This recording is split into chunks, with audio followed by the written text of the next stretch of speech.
In order to avoid low frequency but potentially high severity incidents, you have to have good rigor around all those critical operating practices, so that if the organization's decided that something is needed to prevent a particular type of incident, you have to have the confidence that all your employees will do that all the time, day or night, whether there's a supervisor there or not.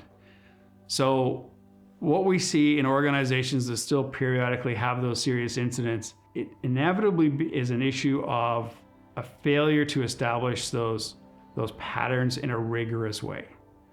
You know, the idea that people stop at a red light, whether there's somebody watching or not, because it's hardwired into the way we drive.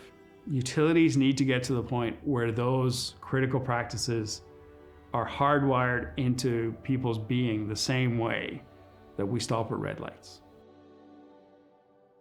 Effectively, any program where the quality slips ceases to have any value. So whether it's a field level risk assessment, a checklist, anything that just becomes a tick the box exercise, you might as well not even do it. You know, if people are sleeping through a training session, if you've lost people's attention in a safety meeting, if you lose the audience, you might as well stop the event because it is no longer adding value. Driving any sort of culture is a fundamental role of the leader, and leaders in an organization bear the responsibility of driving culture. And if they're not driving culture with intent and being very intentional within that activity of driving culture, they're leaving a lot to chance, and the culture will develop, but it may not develop in the direction that they are hoping and is advantageous for the organization.